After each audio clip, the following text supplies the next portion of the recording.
जय गुरुदेव। और दोस्तों, मेरे चैनल सिद्ध सावर मंत्र में आपका एक बार फिर से हार्दिक स्वागत है। और देखिए, इस वीडियो में हमारा जो टॉपिक रहेगा वो ये रहेगा कि अप्सरा अगर आपके सामने प्रत्यक्ष होती है या जब भी अप्सरा किसी प्राप्त होती है, अप्सरा आपके सामने प्रत्यक्ष होगी तो उसका स्वभाव कैसा होगा और किस भाषा में वो आपसे बातचीत करेगी। इन सभी चीज़ों के ऊपर चर्चा आज मैं आपके साथ करूंगा। तो देखिए, वीडियो को आप पूरा देखना, स्किप मत करना बिल्कुल भी, क्योंकि अगर आप स्किप कर दोगे तो फिर आपको पूर्ण रूप से पता नहीं लग पाएगा कि वास्तविकता में क्या चीज़ होती है, क्या नहीं होती है। और जिनको साधना करनी है, जो साधना क्षेत्र में है, तो वो तो खैर करेंगे ही करेंगे, पूरी वीडियो भी देखेंगे।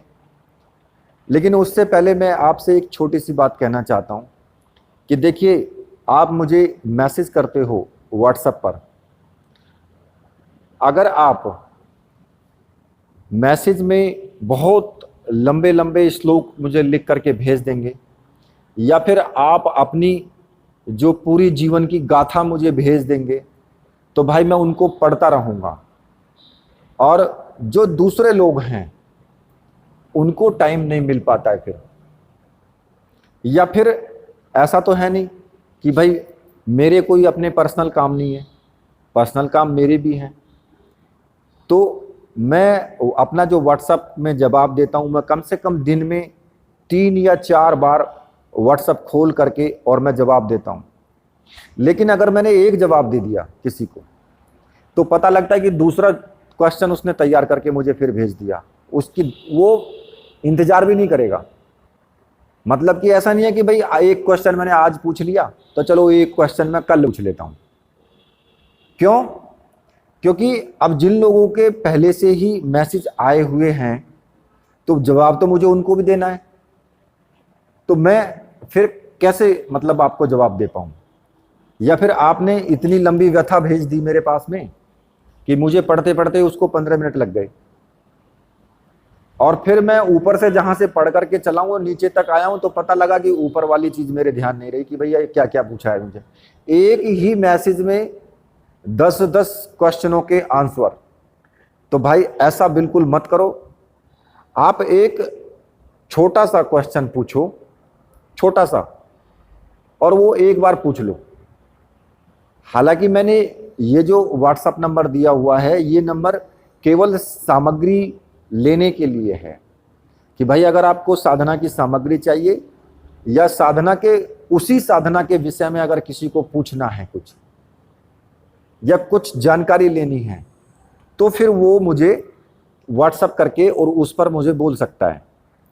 तो ये नंबर मैंने इसलिए दिया हुआ है। लेकिन अब आप उसी में सारी चीज़ें, घर की भी और फलानी और ढिकड़ी, वो सब चीज़ें आप बोलने लगो। मुझे क्या क्या दिखाई देता है, मेरे साथ में ये हुआ जी, आज से 4 साल पहले मैंने साधना की और 4 साल से अब बताने लगे जी 4 साल की पूरी स्टोरी। तो भैया अब मैं इतनी लंबी कहानी कहाँ तक सुनूंगा बताओ। क्योंकि मेरे पर्सनल खुद के भी काम है, वो भी मुझे हल करने होते हैं। ये तो है नहीं कि मैं अभी 24 घंटे इसी पर बैठा रहूंगा, तो मैं तो पागल हो जाऊंगा। क्यों? क्योंकि मैंने फ्री में किया हुआ ये सब, मैं किसी से पैसा नहीं लेता। वीडियो दूसरे की देखेंगे चैनल पर, आकर के मुझसे पूछेंगे।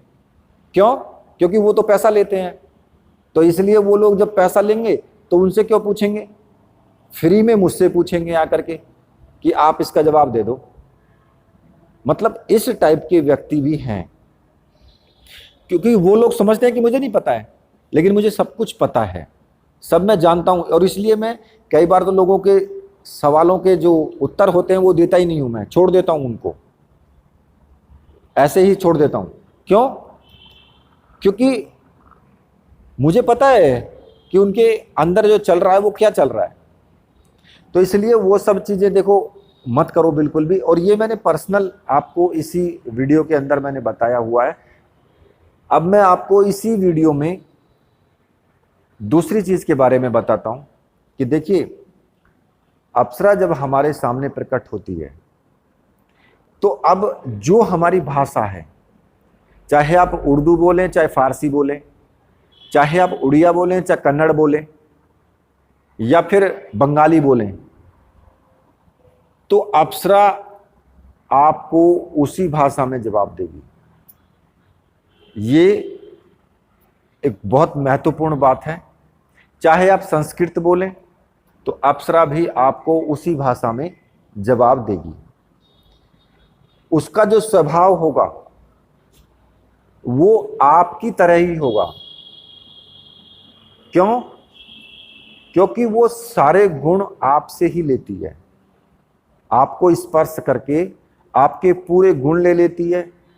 आपके जो भी भाषा है उन सब का उसको पता होता है कि भाई ये कौन सी भाषा बोलते हैं, इनका बोलचाल का तरीका क्या है, या फिर किस तरह से इनका माइंड काम करता है। वो सब चीजें अप्सरा को पता है। और वो जब आपके सामने प्रत्यक्ष होगी या प्रत्यक्ष होने के बाद भी जब भी वार्तालाप होगा, वो आपसे आपकी ही भाषा में बात करेगी, लेकिन भाषा में उसकी भाषा में शालीनता होगी। एक इतनी प्यारी भाषा होगी कि आप उस आवाज में ही मंत्रमुग्ध हो जाओगे जब आप उसकी आवाज सुनोगे। और अगर वो हास्य विनोद करती है तो वो बिल्कुल आप ही की तरह मजाक करेगी, जैसे आप मजाक करते हो, या जो आपको पसंद है उसी तरीके से। क्योंकि उसका जो उद्देश्य होता है अपने साधक को खुश रखना, अपने साधक की संपूर्ण इच्छाओं की पूर्ति करना। जो आप चाहते हैं वो वही काम करेगी। और उसका जो स्वभाव होगा वो कभी देखेंगे आप कि कभी तीव्र स्वभाव होगा, कभी एकदम नर्म होगा। अब ऐसा तो नहीं है कि आप कहने लगो कि भैया हमने तो अप्सरा सिद्ध कर ली, और पता लगा कि आपने उसे माँ बहन की गाली देनी शुरू कर दी।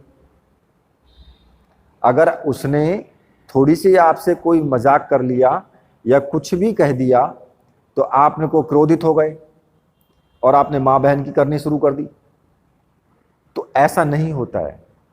उससे भी आपको शालीनता के साथ ही बात करनी है, क्योंकि अगर आप ऐसा करोगे तो वो चली जाएगी। क्यों रुकेगी आपके पास? क्योंकि जब आप किसी स्त्री की इज्जत नहीं कर सकते हैं तो वो आपके पास नहीं रुकेगी, वो चली जाएगी। ठीक है, ये तो हो गया स्वभाव। और उसकी जो बोलचाल का तरीका है वो बहुत ही विनम्र होगा, और उसी विनम्रता के साथ आपको भी बात करनी है। अब रही भाषा की बात, तो भाषा आप जो भी भाषा आप बोलते हैं उसी भाषा में, उसी लहजे में उसका जवाब होगा, उसी में वो आपसे बात करेगी। चाहे आप कन्नड़ बोलो, चाहे फारसी बोलो, उर्दू बोलो, बंगला बोलो, कैसी भी भाषा में, या पंजाबी हो, जो भी भाषा आपकी है उसी भाषा में वो आपको जवाब देगी। चाहे आप संस्कृत में बात करो, चाहे इंग्लिश में बात करो, तो वो इंग्लिश में भी आपसे बात करेगी, क्योंकि वो एक दैव्य शक्ति है। उसके लिए कोई भी अपर्याप्त चीज नहीं है कि वो नहीं कर सकती है, वो सब कुछ कर सकती है। तो इसलिए आप ये थोड़ा सा ध्यान में रखना कि वो जो जब आपसे वार्तालाप करे, चाहे आपकी साधना सिद्ध हो या ना हो, आपसे वो इस तरीके से बात करेगी कि जैसे कि एक लड़की आपके सामने आकर के और एक मनुहार सी करती है कि आओ और मुझसे लिपट जाओ, तरीके से वो उसका व्यवहार होगा। लेकिन आपको भी संयम रखना है। ऐसा नहीं कि आप जाकर के तुरंत ही लिपट जाओ, तो भैया फिर तो खेल हो गया, फिर कुछ नहीं बचता है। ठीक है, तो इसलिए मैंने आपको जो भी चीजें हैं वो मैंने आपको बता दी हैं। इसी के साथ अब मैं वीडियो को यहीं पर समाप्त करता हूं। तो मेरे साथ बोलिए, बोलिए वीर बजरंगबली हनुमान जी महाराज की जय। बोलिए मेरे परमहंस गुरुदेव की जय।